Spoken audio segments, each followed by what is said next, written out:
What about the still photography? Some say the design of the bulky spacesuits would have made it extremely difficult for the astronauts to operate their chest-mounted cameras.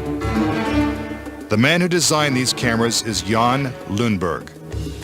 Once on the moon, on the lunar surface, in the dress, in the life support system, you couldn't see the camera. They couldn't bend their head that far down. They had no viewfinder, they had to aim by moving their body. Click, click, click. If the cameras were so difficult to manipulate, how were thousands of photos taken with crystal clarity and precise framing? The pictures that we see that allegedly were taken on the moon are absolutely perfect.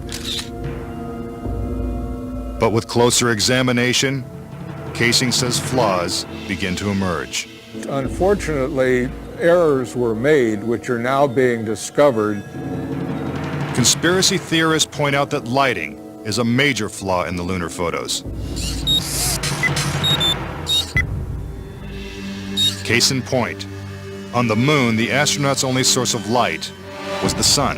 They had no extra lighting, no flashes or things like that. Yet in this photograph from Apollo 14, the shadows are cast in different directions, suggesting multiple light sources. The shadows cast by the rocks in the foreground should have been east-west, like the LEM shadows. And in this photo from Apollo 17, again the shadows are pointing in different directions. Outside in sunlight, shadows always run parallel with one another, so the shadows will never intersect. Conspiracy theorists say it's not just the shadows that indicate the use of additional lights, but what has been photographed in the shadows.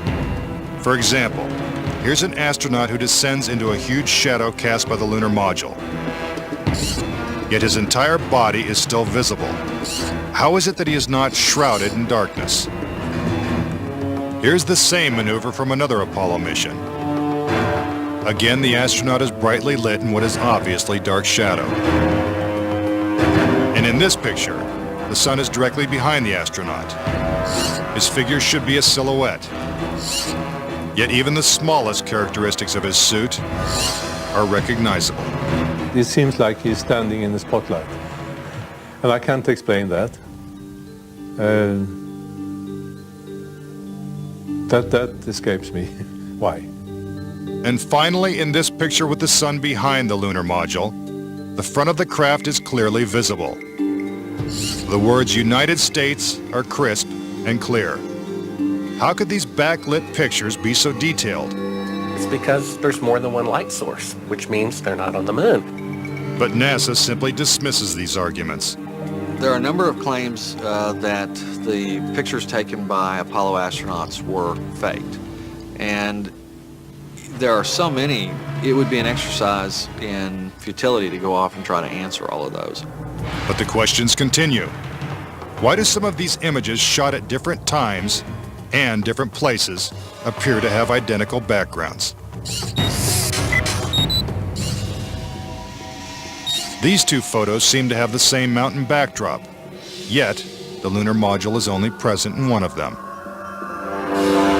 Seemingly impossible, since the LEM never moved and its base remained even after the mission.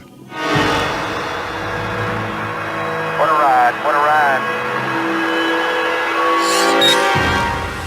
Some suggest the same artificial backdrop was used when shooting two entirely separate pictures.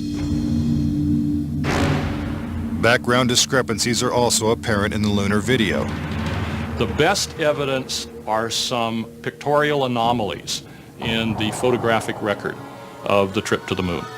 There is one for Apollo 16 where the same shot, the same hill, appears in 2 different days. This tape was shot on what was reported to be the first of Apollo 16's lunar excursions. But it couldn't pick a better spot. And this video was from the next day at a different location. That is a most beautiful sight. NASA claims the second location was 2.5 miles away. But when one video is superimposed over the other, the locations appear identical. The conspiracy theorists see that as evidence that we didn't go to the moon, that it was staged, and the opposite point of view is that it's a case of bad editing. It's absolutely unreal. Conspiracy theorists claim that even closer examination of the photos suggest evidence of doctoring.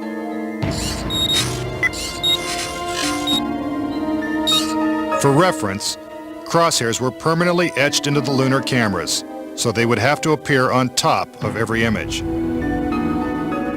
But in this photo, a crosshair is behind a part of the lunar rover. This situation is impossible and has to be the result of technical manipulation and doctoring of the image.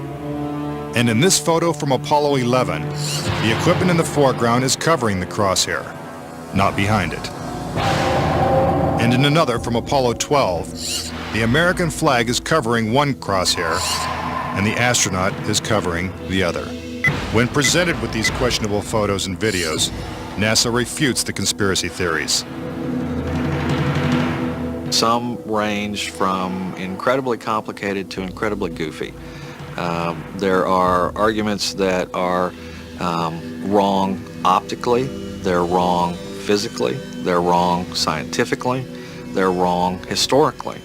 There's a great deal of claptrap that is sort of woven in to these arguments.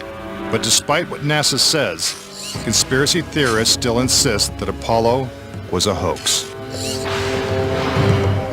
When I looked at all the pictures and all the footage, I'm absolutely convinced, I bet my life on it, that we didn't go to the moon. I know for a fact that we didn't.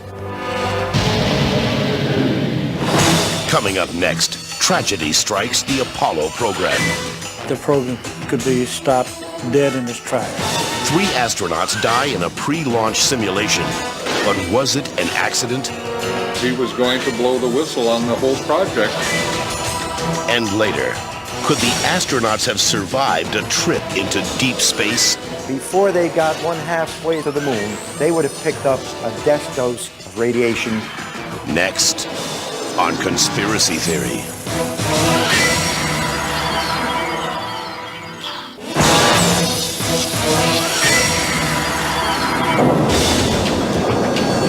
If what conspiracy theorists say is true, how could NASA perpetrate such a widespread hoax without someone from the inside blowing the whistle? Virgil Gus Grissom was selected as one of the original 7 astronauts.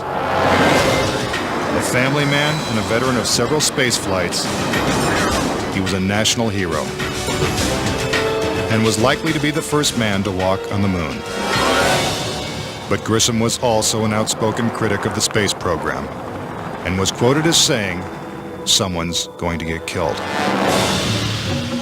Unfortunately, Grissom's worst fears were soon realized. On January 27, 1967, 2 years before the first moon landing, Grissom and his crew boarded the Apollo 1 capsule for a full-scale simulation. The problems began almost immediately. First, the capsule's communication systems failed. You copy? No, I didn't read you, Chuck, at all.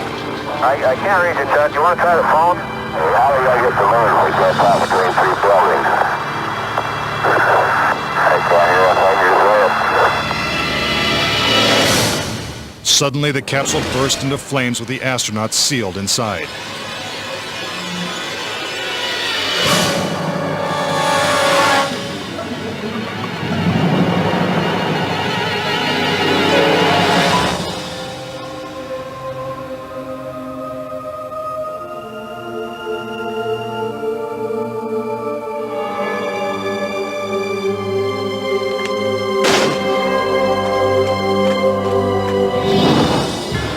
Tragically, Gus Grissom, Ed White, and Roger Chaffee lost their lives before ever leaving the launch pad.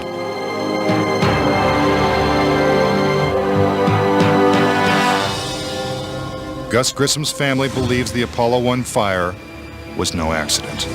I think it was intentionally sabotaged by someone. It's been a question in my mind, what was found in the accident investigation and how was that handled? Was the CIA involved or whoever? But it was done intentionally. Grissom's family doesn't know who was responsible for his death or why it happened. But they say NASA knows the truth. Gus gave his life for this program, and I feel like that it is up to NASA to come forward and give us a direct answer to what really happened. Were Gus Grissom and the Apollo 1 astronauts victims of a tragic accident? Or were they intentionally silenced because they knew too much? We may never know. The cause of the fire is still a mystery, and the capsule remains locked away at a military base. But Grissom wasn't the only Apollo critic to meet with a suspicious and untimely death.